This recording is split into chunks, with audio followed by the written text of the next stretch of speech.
Sangat penting dengan melaporkan pendapatan. Adakah anda salah seorang pembayar cukai di Malaysia?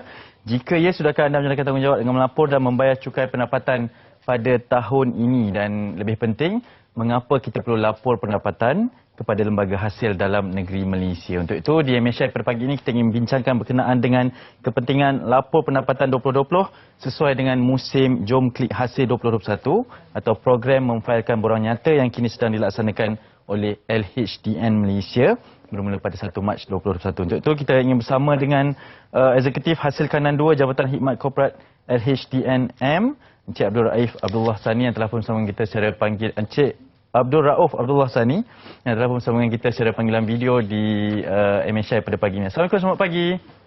Waalaikumsalam, selamat pagi. Selamat Ramadan, Hanif. Ya, apa khabar? Baik, Alhamdulillah. Dengar suara saya? Ya, dengar. Sihat ya? Alhamdulillah, sihat, Alhamdulillah. Mungkin kita boleh mulakan sebab kita faham yang adalah berkenaan lapor pendapatan 2020. Ramai sekali pertanyaan. Mungkin di luar sana mengatakan bahawa mungkin tak perlu melaporkan kerana pendapatan minimum tidak mencukupi ataupun tidak perlu dilaporkan. Tapi sebenarnya berapa pendapatan minimum untuk membolehkan seseorang itu melapor pendapatan kepada LHDN? Okey, terima kasih. Terlebih dahulu, Assalamualaikum. Salam Sembilan Ramadan kepada semua penonton di luar sana. Hari ini berbagai persoalan tadi mengatakan bahawa berapa pendapatan minimum yang perlu kita laporkan kepada lembaga hasil. Sebenarnya tiada pendapatan minimum yang perlu dilaporkan kepada lembaga hasil. Kerana mempunyai tanggungan atau mempunyai liability yang berbeza-beza. Mungkin macam saya sudah berumah tangga, mempunyai pelepasan isteri dan anak-anak. Mungkin Hanif seorang bujang, tiada pelepasan tetapi menuntut pelepasan ibu bapa. Jadi untuk secara umumnya, sebagai garis panduan untuk di luar sana, sekiranya seseorang itu mempunyai pendapatan daripada penggajian iaitu makan gaji, di mana setiap bulan kita memperolehi gaji dan biasanya 34,000 dan ke atas selepas ditolak KWSP atau Kumpulan Wang Simpanan Pekerja, mereka ini layak untuk mendaftar nombor cukai. Terusnya, kalau pendapatan itu daripada perniagaan, as long ada pendapatan, ada dah didaftarkan perniagaan itu, maka kita perlulah ada nombor cukai. Jadi pendapatan selain daripada penggajian dan juga selain daripada perniagaan, pendapatan seperti pendapatan sewa, pendapatan faedah, royalty, pendapatan ini juga adalah tertakluk kepada pengenaan cukai. Jadi sebenarnya di luar sana yang masih tiada nombor cukai layak untuk memohon nombor cukai kepada lembaga hasil dalam Indonesia. Dan kita gunakan platform secara online untuk mendaftar nombor cukai. Sekiranya pembayar cukai atau pembakar pembayar cukai ingin melapor pendapatan, daftar melalui portal rasmi kami di www.hasil.gov.my. Mungkin persoalan seterusnya juga satu yang sangat penting untuk diberitahu, membetulkan stigma ini berkaitan dengan selepas kita melapor, adakah semuanya akan dikenakan cukai oleh LHDN? Cik Rauf? Itulah. Stigma ni saya rasa banyak yang salah faham. Kalau kita ikutkan, tak semestinya kita lapor cukai itu, kita kena bayar cukai. Ada kes yang kita dapat bayaran balik. Sebab macam saya kata tadi, setiap individu kita berbeza dari segi tuntutan pelepasan-pelepasan, apa rebate cukai yang kita layak untuk tuntut. Kita di lembaga hasil untuk tahun 2020 kita ada 24 jenis pelepasan seperti yang tertera dalam poster atau VT yang kita lihat sekarang ini. Di mana pelepasan-pelepasan ini kita boleh tuntut. Contohlah, saya bagi contoh sebagai Hanif. Hanif bekerja sebagai personality TV3 dan mendapat penggajian secara bulanan.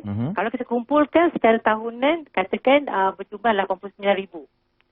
So, Hanif layak untuk daftar nombor cukai dan kemudian isi borang e-filing.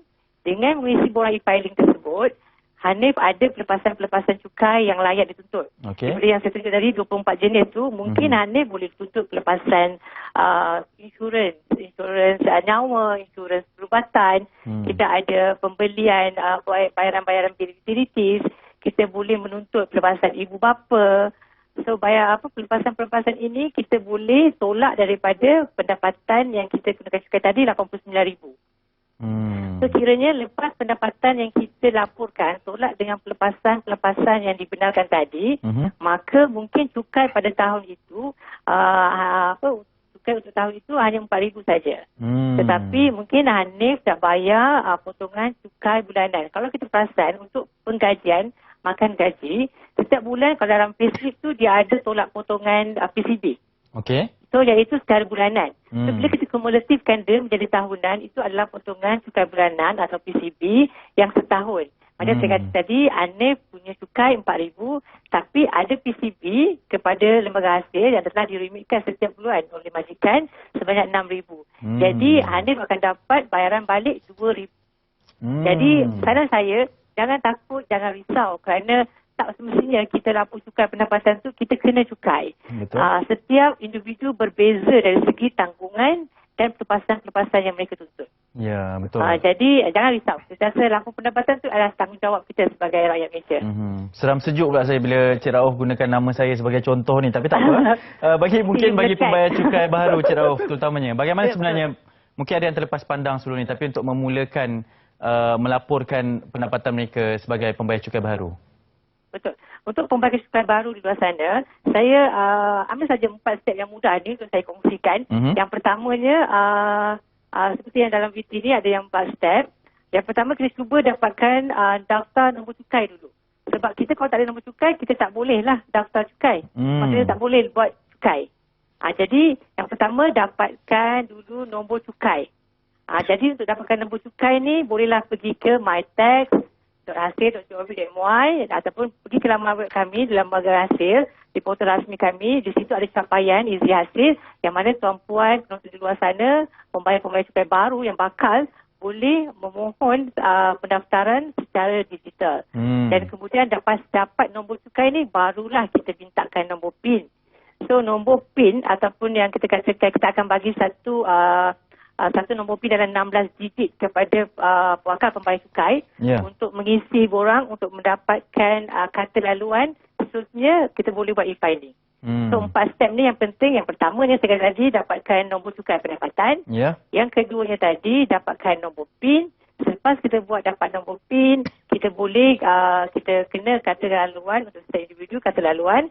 Yang keempat, kita boleh buat secara e-filing. So 4 step ni amat mudah saja, hanya hujung di hari saja. Gunakan portal rasmi kami untuk tuan-puan melihat ataupun bagaimana untuk melaporkan pendapatan kita. So dalam VT ataupun poster pun saya tunjukkan di sini bahawa buat e-filing amat mudah, cepat dan selamat. Hanya di hujung jari sahaja. Tak perlu risau. Ya, baik. Mungkin boleh berikan sedikit pesanan akhir kepada penonton MSI berkenaan dengan cukai laporan pendapatan ini. Silakan. Okey. So, pesanan saya kepada penonton di luar sana, jangan risau dengan lembaga hasil. Jangan takut untuk melapor pendapatan. Kerana pendapatan ini kita kongsikan bersama. Manfaatnya yang banyak kita kongsikan bersama secara menyeluruh di seluruh dunia, di seluruh negara kita. Pembangunan ini penting untuk Malaysia. Dan jangan lupa lapor pendapatan kerana jika pendapatan penggajian, tuan-puan kena melapor pendapatan sebelum 30 April. Manakala sekiranya ada berbagai pendapatan daripada perniagaan, kena laporkan sebelum 30 Jun. Tetapi kalau tuan-puan gunakan e-filing, kemudian secara elektronik, kita beri tambahan masa selama 15 hari. So, ada bonus ekstra lagi kalau kita gunakan e-filing. So e-filing ni lebih baiklah. Okay, seterusnya pesanan saya untuk di luar sana, simpan rekod selama 7 tahun. Rekod-rekod audit macam pelepasan-pelepasan yang ditutup tu perlulah disimpan selama 7 tahun. Jadi simpan rekod untuk kemudahan kita di masa akan datang. Dan seterusnya di luar sana ataupun bakal-bakal pembayar cukai di luar sana mempunyai banyak persoalan ataupun banyak pandangan untuk diutarakan, boleh hubungi hasil K-Line kami di talian 89111000. Saya ulang 89111000 untuk